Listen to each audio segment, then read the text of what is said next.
हमने हनुमान जी के उस आदर्श का पालन किया है जो उन्होंने अशोक वाटिका उजाड़ते समय किया था। सरजमी पर हुए हमले का जवाब देने के लिए आतंकियों के हौसले पस्त करने के उद्देश्य से यह कार्रवाई महज उनके कैंप्स, इंफ्रास्ट्रक्चर तक ही सीमित रखी गई है। हमारे प्रधानमंत्री जी के मार्गदर्शन में हमारे भारत की सेना ने हम सभी भारतवासियों का मस्तक ऊंचा किया है।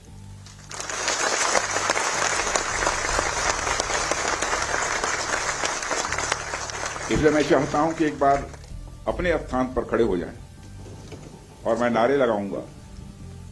हमारे देश के सेना के जवानों के सम्मान में हम सभी बोलेंगे, भारत माता की, भारत माता की, भारत माता की। बहुत बहुत धन्यवाद। साथियों, जैसी कि आप सबको जानकारी है कि कल रात हमारी भारतीय सेनाओं ने अपने अद्भुत शौर्य और पराक्रम का परिचय देते हुए एक नया इतिहास रच दिया है। साथियों, भारत की सेना ने सटीकता, सतर्कता और संवेदनशीलता के साथ कार्रवाई की है। हमने जो लक्ष्य तय किए थे उन्हें ठीक समय तय योजना के अनुसार सटीकता से उन्होंने ध्वस्त किया है और किसी भी नागरिक ठिकाने, सिविलियन पॉपुलेशन को जरा भी प्रभावित न होने देने की संवेदनशीलता भी हमारी सेना ने दिखाई है।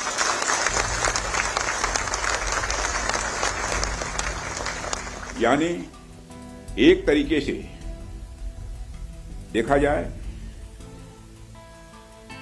तो हम कह सकते हैं एक तरीके की सटीकता, सतर्कता और मानवीयता यह हमारी भारत की सेना के जवानों ने दिखाई है।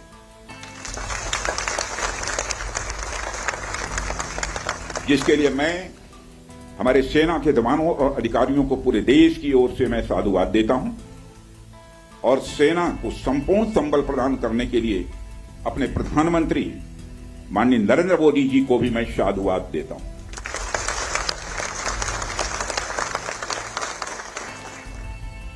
मित्रों, हमने हनुमान जी के उस आदर्श का पालन किया है जो उन्होंने अशोक वाटिका उजाड़ते समय किया था। जिन मोहि मारा तिन मोहि मारे। हमने केवल उन्हीं को मारा जिन्होंने हमारे मासूमों को मारा।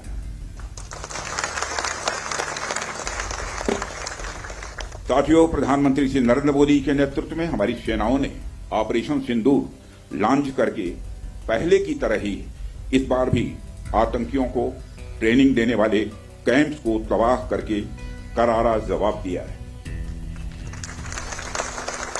भारत ने अपनी सरजमी पर हुए हमले का जवाब देने के लिए अपने राइट टू रेस्पॉन्ड का इस्तेमाल किया है और हमारी यह कार्रवाई बेहद सोच समझकर सधे हुए तरीके से की गई है। आतंकियों के हौसले पस्त करने के उद्देश्य से यह कार्रवाई महज उनके कैंप्स और इंफ्रास्ट्रक्चर तक ही सीमित रखी गई है। मैं पुनः हमारे आर्म्ड फोर्सेस के शौर्य को मैं नमन करता हूं।